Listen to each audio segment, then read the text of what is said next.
Bienvenue dans ce nouvel épisode de Pharma Podcast version interview, l'un des concepts offerts à tous les pharmaciens et de manière générale à tous les acteurs de la pharmacie. Si vous êtes intéressé pour soutenir le podcast ou qu'on crée ensemble du contenu, rendez-vous sur le site mypharmapodcast.com. Vous y trouverez toutes les informations utiles. Pensez aussi à mettre 5 étoiles sur votre plateforme d'écoute et à vous abonner si bien évidemment le contenu vous a plu. L'échange que vous allez maintenant entendre est issu d'un live diffusé sur la plateforme Pharmacy Lounge. Avec Thibaut Vinca, directeur général chez Team Officine, nous avons échangé sur un problème majeur de la pharmacie de ville, le recrutement. Thibaut et ses équipes viennent de mettre à disposition des pharmaciens une toute nouvelle application pour les aider à optimiser les ressources humaines dans les officines. Vous voulez en savoir plus ? Simple, je vous invite maintenant à vous plonger dans ce nouvel épisode. Bonne écoute !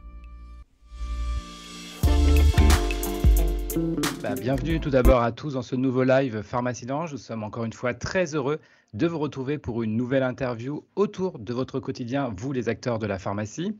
Et l'une des préoccupations aujourd'hui majeures des pharmaciens concerne les ressources humaines, que cela soit pour la partie recrutement, mais également pour l'organisation quotidienne du travail des équipes. Et on va donc aborder ce soir cette dernière thématique avec notre invité qui est Thibaut Vinca, qui est le directeur général chez Team Officine, la plateforme de recrutement en pharmacie. Bonjour Thibaut et bienvenue sur ce live. Bonjour Aurélie, bonjour Romain, puis bonjour à tout le monde. C'est un plaisir de pouvoir échanger avec vous ce soir. Et Aurélie Pasquier, notre responsable communication à Pharmacy Lounge, nous accompagne également. Bonsoir Aurélie. Bonsoir Romain, bonsoir Thibaut, bonsoir à tous. Ravi de vous retrouver pour ce nouveau live. Quelques mots sur Pharmacy Lounge pour ceux qui ne connaissent pas. C'est le réseau social professionnel sécurisé et éthique de tous les acteurs de la pharmacie. L'inscription est gratuite et sécurisée. L'usage est simple, intuitif et confidentiel. Vous pouvez nous retrouver sur tous les navigateurs Internet depuis un ordinateur ou votre mobile. Rejoignez vite la communauté Pharmacy Lounge pour notamment gagner du temps et simplifier votre quotidien à travers de nombreuses fonctionnalités pratiques et complémentaires. Échangez avec vos confrères, institutions et entreprises expertes de la pharmacie. Participez à des groupes de discussion sur vos centres d'intérêt de façon confidentielle. Accédez à Teriac, la base de données de médicaments. Restez en veille sur les événements de la profession. Profitez de nombreuses vidéos métiers et consultez plus de 300 offres d'emploi en partenariat avec Team Officine. Pharmacy Lounge, c'est aussi, comme aujourd'hui, l'organisation de webinaires sur des sujets d'actualité variés pour vous accompagner dans votre métier. Je laisse tout de suite la parole à Romain Lecointe, lui-même pharmacien, pour animer l'échange. Je vous souhaite un excellent webinaire et je vous dis à très bientôt dans Pharmacy Lounge, notamment pour télécharger la présentation dans l'espace Team Officine. Et on rappelle Aurélie que vous pouvez poser vos questions dans le chat et Aurélie se fera un plaisir de nous les communiquer au fur et à mesure de l'interview. Alors commençons Thibaut, si vous le voulez bien, par faire un petit point sur le marché actuel de l'emploi en pharmacie et plus particulièrement en ville. Alors, question simple, la situation est-elle toujours aussi tendue pour les pharmaciens et les préparateurs ? Ok. Alors Romain, quand on dit en ville, c'est pharmacie d'officine, hein, c'est ça, versus hôpital, c'est... Ouais, ok. Comme tu veux. Donc, ouais, ok. Alors oui, moi, ma lecture, c'est que sur la pharmacie d'officine, donc la pharmacie hospitalière, PEI, un peu lointaine pour moi, donc je ne vais pas avoir un regard assez fin. Mais sur la pharmacie d'officine, oui, c'est toujours aussi tendu. Ça, je pense que j'apprends pas grand-chose à tout le monde, hein. Il manque des pharmaciens, des préparateurs dans les officines en France. Je pense aussi qu'au niveau de l'hôpital, vous êtes soumis aux mêmes contraintes, Romain. L'année dernière, la FSPF annonçait 15 000 postes à pourvoir en officine. Je pense qu'on est toujours sur les mêmes ordres de grandeur. Et puis, si on regarde un peu sur ce qui se passe au niveau de la démographie, les chiffres donnés par l'ordre, on avait un pic de pharmaciens travaillant en officine en 2015, enfin un pic, un plateau, on va dire, avec 55 030 pharmaciens inscrits en section A et section D. Et là, si on regarde les derniers chiffres, donc fin 2022, on était à 53 409 pour être précis, j'ai regardé juste avant de venir, ce qui fait en gros 1620 pharmaciens en moins sur les 7 dernières années.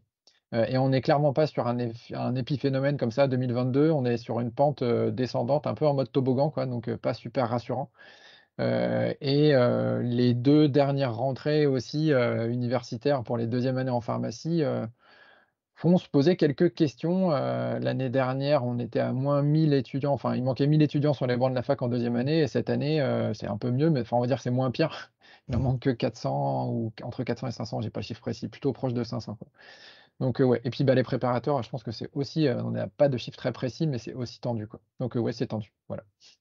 Alors cette situation que vous avez décrite comme un toboggan, est-ce que vous avez, des raisons? Alors on a évoqué, la démographie, les étudiants et cetera, mais est-ce que vous avez d'autres raisons qui expliquent en fait qu'il y a une tension sur les professionnels diplômés?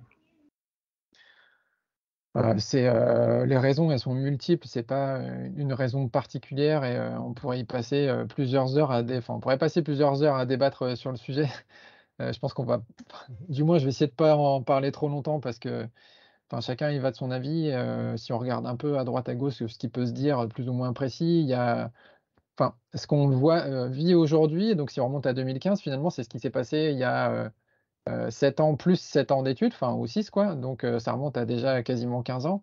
Et je pense qu'il y a pas mal de choses. Il y a peut-être les études qu'il faut adapter, on voit beaucoup la rémunération qui a été évoquée, alors qui a tendance à changer en ce moment lié au contexte de l'emploi, mais la rémunération, elle est fréquemment évoquée par un certain nombre d'acteurs ou tout simplement d'adjoints, tout bêtement, hein, et des préparateurs. Je pense qu'il y a aussi, si on reste sur le côté, financier, l'accession à l'achat d'une pharmacie, qui était un peu un mur, pour un certain nombre de pharmaciens, diplômés qui n'avaient pas forcément les moyens.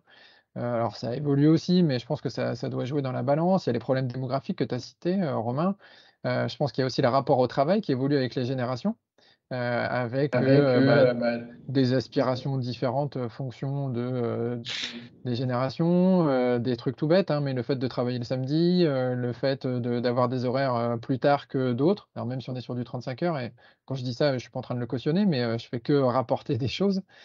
Et je pen là, sur les dernières années, on peut aussi imaginer des problèmes de connaissance des métiers de la pharmacie, hein, parce que si on regarde, ce qui s'est passé, on l'évoquait là sur les 2 dernières années, peut-être des problèmes d'accessibilité à la formation avec le système PASSLAS qui est quand même assez obscur. Bon voilà, enfin, il y a énormément de facteurs qui font qu'on arrive dans la situation actuelle.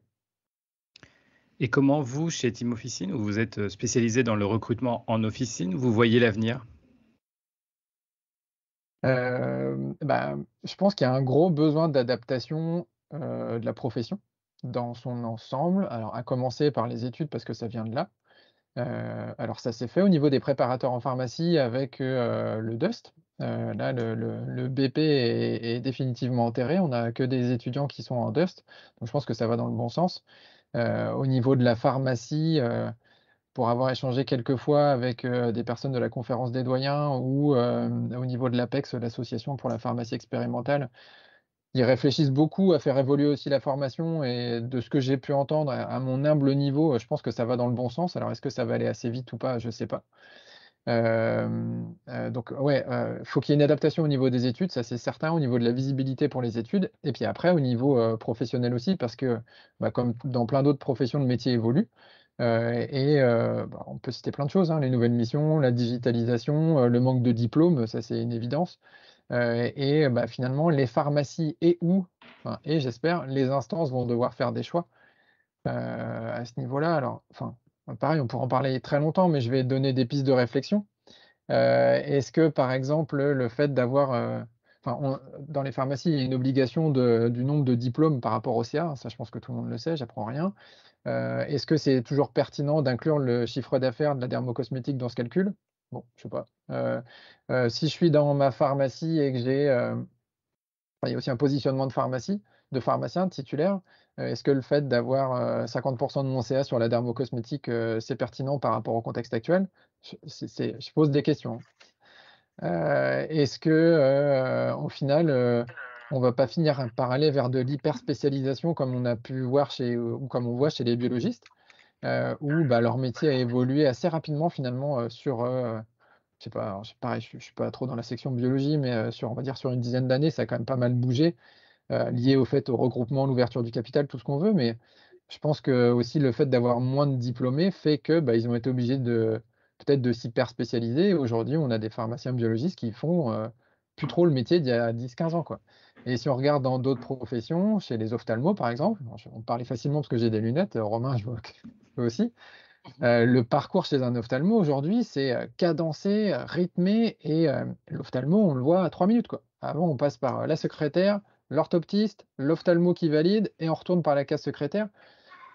Donc est-ce qu'on va arriver à ça dans la pharmacie où, on peut légitimement se poser de la question de la valeur ajoutée du pharmacien au comptoir qui fait toute la paperasse administrative, va vérifier la carte vitale, les mutuelles, scanner tout ça, et puis jusqu'à, enfin voilà, en gros, c'est le pharmacien qui fait tout, quoi, ou le préparateur.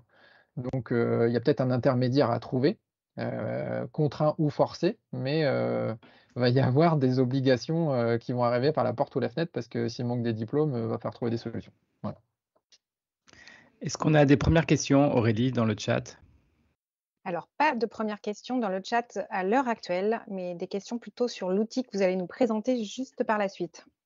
Eh ben, on y va. OK. Alors, du coup, vous présentez un nouveau service qui s'appelle Dispatch. Vous êtes parti en fait d'un constat simple, si on peut résumer. Les professionnels Ouais. diplômés, donc on parle de pharmaciens et de préparateurs, dans les officines, et vous l'avez dit juste avant, font souvent beaucoup de tâches qui nécessitent pas forcément leurs compétences et du coup leur diplôme. Est-ce que j'ai bien résumé votre approche? Est-ce que j'ai bien compris votre nouveau concept de Dispatch? Ouais, c'est un des postulats de base. Il y a d'autres sujets aussi qui viennent, se percuter avec tout ça et qu'on a commencé à évoquer, mais en effet, si on reste ne serait-ce que sur les tâches, en gros, dans une pharmacie, il y a 80 tâches différentes. Et si on regarde tâche par tâche, combien de tâches nécessitent un diplôme pharmacien ou préparateur? Bah, il y a qu'un quart des tâches. Donc les 3/4 ne nécessitent pas de diplôme. Alors bon, des fois, il y a des tâches qui sont, minimes en temps passé, donc si on ramène ça au temps travaillé en pharmacie, alors avec la différence, le biais pharmacie automatisée, robotisée ou pas, mais en gros, on est entre 40 à 50 du temps travaillé en pharmacie qui ne nécessite pas le diplôme de pharmacien ou de préparateur. Et je fais, rapidement le parallèle avec, les ophtalmos, hein. C'est pareil, un ophtalmo qui fait le secrétariat, qui faisait le boulot de l'orthoptiste avant, enfin ça n'existe plus, quoi. Ou peut-être dans certains cas, mais bon, donc il y a ça. À côté de ça, vous rajoutez la pénurie de diplômes. À côté de ça, vous rajoutez la pénurie de médicaments et le fait que les employés passent un petit bout de temps, je pense, dans certaines pharmacies à chercher du médicament à droite à gauche. Est-ce que ça veut de le faire? Les tensions sur les trésoreries, la volatilité du personnel, parce que, bah, il manque du monde, donc je suis collaborateur, j'ai compris qu'il y avait une pharmacie à 10 minutes de chez moi, où je pouvais aller travailler, bah, c'est peut-être plus simple que faire une demi heure de route, où je suis mieux payé ailleurs. Donc le rapport au travail qui évolue, les attentes des salariés qui ne sont pas les mêmes. Donc bah, quand on tient compte de tout ça, il y a le factuel, les tâches, trésorerie, tout ce qu'on veut et le subjectif, c'est les salariés et donc il faut tenir compte de tout ça, du factuel et du subjectif pour, faire comment dire? Un point d'étape et se dire: «OK, comment est-ce que, compte tenu de tout ça, je peux optimiser, ma pharmacie» et enfin, pas toute la pharmacie, mais en gros les tâches et l'organisation de l'équipe dans la pharmacie. Voilà, ça c'est le postulat de base. Je sais pas si je réponds à la question, Romain, je suis parti un peu loin, mais C'est très c'est bon? clair. Et du coup, comment OK. vous optimisez? C'est ça qui nous intéresse. Là, vous nous avez présenté un peu la réflexion que vous Le avez eue, je tableau? pense. Mais Ouais, aujourd'hui, ouais, voilà, concrètement, comment ça se passe? OK. Heu Donc bah, concrètement, il faut passer un peu de temps sur le sujet parce que, une fois qu'on a dit tout ça, il faut le comprendre et puis l'analyser et aujourd'hui, les titulaires, je pense qu'ils ont pas forcément ce temps-là puisqu'ils sont déjà en tension forte au sein des équipes, donc ça prend du temps. Aujourd'hui, donc nous, on a créé un outil, digital qu'on couple à de l'analyse humaine et qu'on met à disposition des pharmacies. Donc en gros, c'est quoi? C'est un site sur lequel on va faire une photo des tâches et de la répartition de celles-ci au sein de la pharmacie. Donc chaque personne, collaborateur et titulaire, va passer sur l'outil, ça va prendre 20 à 30 minutes maximum par personne et va compléter sa fiche, de tâches au sein de la pharmacie. Et au-delà de, je fais tant d'heures de cette tâche-là par pharmacie et cetera et j'ai toute la fiche de poste, enfin qui est pas vraiment une fiche de poste, mais tout ce que je fais. On va aussi s'intéresser aux envies et aux besoins des salariés et du titulaire aussi. Des trucs tout bêtes, hein, des exemples bateaux que je vais donner, mais je suis préparatrice en pharmacie, je fais 10 heures de réception de commandes, dans la semaine, ça me saoule, j'aimerais bien passer à 5, bah, je le verbalise dans l'outil. J'ai des trucs tout bêtes à faire, des cases à cocher, des boutons à bouger et c'est extrêmement facile. Je suis, un autre exemple, je suis, pareil, on va prendre la même préparatrice en pharmacie, il y a la tâche, réseaux sociaux, heu personne s'en occupe au sein de la pharmacie, et bah, je peux dire soit: «Ah tiens, cette tâche-là, ça m'intéresse» ou alors: «Bah, non, ça m'intéresse pas, mais par rapport à ce que j'entends avec mes copines, et cetera, dans d'autres pharmacies, bah, il y a un autre truc, dire: «Ah, ça serait peut-être bien que quelqu'un s'en occupe au sein de la pharmacie». voilà, ou ainsi de suite. Il y a moyen de faire pas mal de retours. Et nous, on récupère toute cette data-là, on la digère, on la met en forme, on l'analyse et on envoie un reporting à la pharmacie. Alors en amont, on a passé un peu de temps avec le titulaire pour, comprendre le contexte de la pharmacie, s'il y a des choses particulières à savoir pour qu'on ait quand même nous aussi un peu l'atmosphère de la pharmacie, l'ambiance, enfin tout ce qu'on veut. Et ensuite on envoie les recommandations et on fait un débrief avec le titulaire. Tout ça, on le fait en distanciel, c'est la première couche et on peut aller plus loin aussi, c'est-à-dire s'appuyer sur des personnes qui peuvent se déplacer, pour, ensuite, mettre en place les recommandations si le titulaire a besoin, s'il y a besoin d'accompagnement, si voilà. En gros, c'est mettre le doigt sur plein de choses, et dire: «OK, maintenant qu'il y a tout ça, bah, j'ai des choses à mettre en place au sein de ma pharmacie. Soit je m'estime autonome pour le faire, je le fais, soit j'ai besoin d'accompagnement et je me fais accompagner». Mais c'est la première étape, quoi. Et ça peut déboucher sur plein de choses. Est-ce que cette approche est bien vécue parce que c'est remettre un peu en cause, une façon de fonctionner qui fonctionne depuis des années et des années? Là, c'est vraiment enfin, il y a une espèce de virage qui est pris. Est-ce que, les titulaires et même les équipes, des officines sont vraiment prêtes à ce changement? Parce que le changement fait peur, on dit. Ouais, et ben, alors justement oui, parce que, alors il faut bien l'amener en amont. C'est pour ça aussi qu'on fait nous un premier entretien avec le titulaire. Mais en fait, le changement va être amené aussi et c'est là où c'est important, en tenant compte de toutes les remontées des différents salariés et du titulaire. Et ensuite, c'est quand même le titulaire qui reste le chef d'entreprise, de sa pharmacie, donc c'est lui qui va arbitrer, qui va prendre des décisions. Mais en tout cas, il aura les remontées, les verbatims de chacun et ensuite, c'est à lui de, faire cet acte de management qui est de dire: «OK, j'ai entendu ce que vous avez dit. Ça, on va pouvoir le mettre en place. C'est pertinent et c'est même excellent parce que j'y avais pas pensé, merci». Donc ça, c'est hyper valorisant pour le salarié.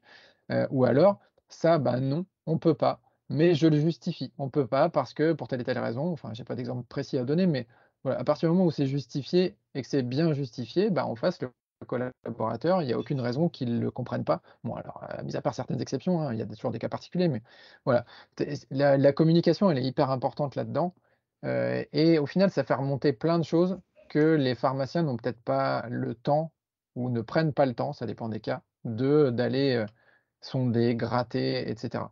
Et au final, derrière, quand je vais faire, le changement, bah, la conduite du changement va se faire d'autant plus facilement que finalement, je vais m'appuyer sur la remontée de tout le monde. Donc je vais pas arriver comme en posture de chef d'entreprise qui a pris une décision, et qui peut être pris un peu comme, bah, la hussarde: «OK, j'ai décidé donc go, c'est parti, on fait». Bah, là non, voilà, je m'appuie sur vos remontées et merci d'ailleurs de les avoir faites. Et est-ce que du coup, à l'inverse, cette approche peut aussi un peu effrayer les membres de l'équipe en disant, c'est une façon «déguisée» entre guillemets de diminuer le nombre de diplômés, peut-être de s'apercevoir que peut-être dans des officines, il y a trop de diplômés et que finalement ça pourrait être pris aussi dans l'autre sens. Je ne sais pas si vous voyez un peu Ouais, comment ouais. je parce que c'est très bien, mais alors le contexte est favorable puisque du coup il y a vraiment une pénurie de diplômés. Est-ce que ça peut aussi, malheureusement être utilisé en disant: «Bah, peut-être que dans cette pharmacie-là, il y a peut-être trop de diplômés par rapport aux tâches qui sont effectuées», par exemple? Non, vous Alors l'avez pas eu? ouais, non, puis le contexte fait que de toute façon trop de diplômés, ça serait trop beau. Alors dans certaines pharmacies, c'est le cas, mais le métier évoluant aussi, finalement, je pense que c'est quand même intéressant de se poser là-dessus. Alors, là, on parle en fait de la finalité de dire: «OK, je vais embaucher un non-pharmacien, un non-préparateur». Alors c'est ce qui ressort assez fréquemment, sauf qu'on n'est pas forcément obligé d'aller jusque-là. C'est-à-dire que des fois, il y a tout bêtement des choses à optimiser, dans la répartition des tâches au sein des pharmacies. Si je suis titulaire et qu'à aucun moment je fais l'effort ou je n'ai pas le temps, de faire les entretiens annuels, de passer un peu de temps avec mes salariés, de discuter avec eux, bah, j'avance, tête baissée avec les œillères, au quotidien et au final, il y a des trucs qui se passent mal dans la pharmacie, je m'en aperçois pas. Ça génère de la frustration chez mes salariés et comme on est dans une période où, bah, c'est clairement facile de quitter son job et bah, au bout d'un moment, quand je suis salarié et que je suis frustré et qu'il y a pas de réponse en face, peut-être parce que le titulaire, il a pas le temps, il a le nez dans le guidon, il est en galère, bah, je me barre. Et l'analyse dispatch permet de faire remonter toutes ces choses-là et d'enclencher la discussion aussi. Et c'est un gain de temps parce que euh, imaginez faire ça tout seul dans sa pharmacie, imaginez tout le process, les questions, tout ce qu'on veut, etc. Enfin, en gros, il y en a pour un petit bout de temps de taf. Et là, on met à disposition l'outil qui permet d'avoir tout de suite les résultats. Alors, moyennant rémunération pour nous, hein, forcément, mais il y a un gain de temps que les pharmacies n'ont pas aujourd'hui. Alors, je suis parti un peu loin. Je ne sais pas si je réponds à la question, mais Si, c'est si, bon. c'est très bien. Ok. Ouais, ok. Il y a une question dans le chat à propos d'une potentielle concurrence avec des coachs. Qu'est-ce que vous en Ouais. pensez? Alors, c'est complémentaire en fait, je pense. C'est-à-dire que aujourd'hui, on a quelques coachs qui sont intéressés par l'outil et qui commencent à travailler avec nous parce que, au final, moi, quand je suis coach et je fais enfin, si je suis coach et je fais cet exercice-là dans la pharmacie, bah, je me déplace dans la pharmacie et il faut que j'attende d'avoir les salariés disponibles pour pouvoir faire l'entretien et qu'aujourd'hui, ils font avec Dispatch sur le digital. Donc, bah, en gros, ça me brûle une journée ou 2 ou 3 ou 4 fonction de la taille de l'équipe parce que tout le monde n'est pas dispo pour enchaîner à la queue leu leu. Donc ça me prend énormément de temps et ce temps-là, je le facture, forcément puisque, je suis en temps de travail. Alors que si je me sers de l'outil, le titulaire peut organiser facilement sur une semaine, il y a besoin de 30 minutes. Donc il faut libérer le salarié pendant 30 minutes, qu'il ne soit pas dérangé par le comptoir, le téléphone ou autre chose. Il se met dans une pièce, 30 minutes au calme, il répond. Et tout ça, c'est du temps de gagner. Et pareil, la donnée, elle remonte pré-mâchée, digérée au coach. Il n'a plus qu'à l'analyser et lui, il rapporte sa couche supplémentaire d'expertise. Et nous, on trouve que c'est vraiment pertinent de passer par quelqu'un comme ça en plus, quoi. Donc non, c'est complémentaire. Aurélie, est-ce qu'on a d'autres questions dans le chat? Oui, tout à fait. On te demande, Thibaut, est-ce que vous proposez un accompagnement pour un recrutement intelligent lors d'un transfert, par exemple, c'est-à-dire en fonction des envies du titulaire, faire des fiches de poste par type de collaborateur? Ok, alors je résume. On va voir si c'est la. Donc, je suis titulaire, j'ai un transfert, je fais l'analyse et j'ai besoin, en plus de l'analyse, de faire des fiches de poste pour chaque collaborateur, c'est ça? Et potentiellement recrutement? C'est ça, Aurélie? J'imagine que c'est ce que la personne a voulu dire, oui. OK. Alors on a, bah, là, le cas une pharmacie avec qui on va faire une session dispatch, un service dispatch là ils vont commencer, ce mois-ci. J'ai pas la date précise, et il y a justement un transfert qui est prévu, 1er trimestre 2024, je crois. C'est dans la Sarthe. Hem, c'est alors Enfin oui, clairement, on peut tout faire. On peut faire un truc à la carte sur mesure, donc oui, on n'a pas encore évoqué ce sujet-là avec, le client en question. Je ne sais pas si c'est lui qui est derrière d'ailleurs, mais oui, on peut imaginer plein de choses. On peut imaginer plein de choses. On est une entreprise relativement agile, petite, souple, c'est pas la grosse machinerie, donc on s'adapte. Est-ce qu'on a d'autres questions, Aurélie?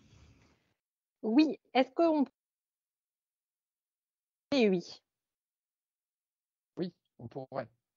C'est pas moi. C'est marrant, bah, oui, on pourrait adapter, Dispatch au PEI. Il faut juste, qu'on change, les tâches et l'outil, il est prêt, en fait. Nous, on n'a pas grand-chose en temps de travail pour l'adapter. Par contre, il nous faut, enfin oui, c'est adaptable.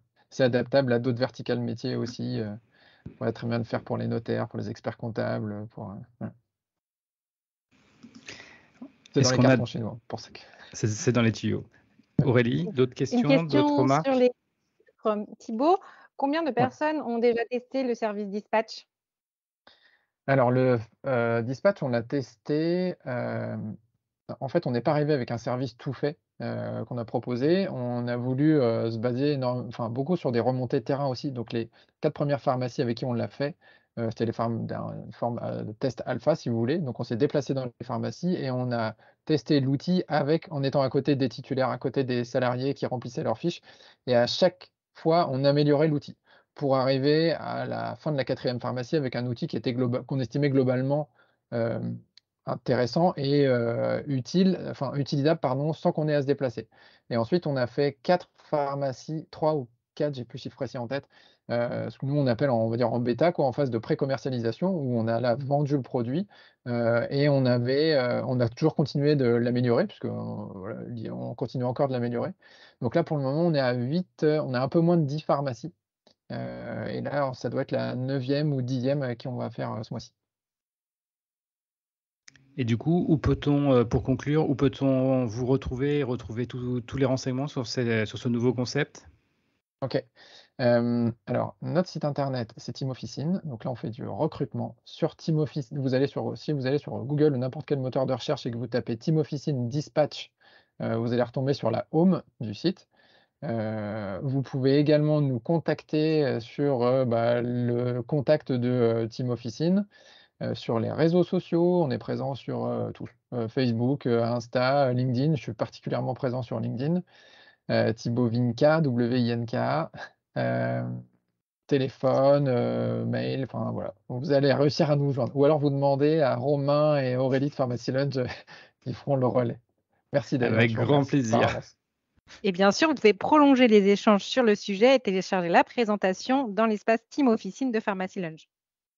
Eh ben, Exactement. je vous propose qu'on conclue ce live, Aurélie, Thibaut, pour respecter le timing. Voilà, n'hésitez pas à aller sur la plateforme Pharmacy Lunch pour pouvoir poursuivre cet échange et nous vous donnons rendez-vous pour un prochain live. À bientôt. Merci à tous.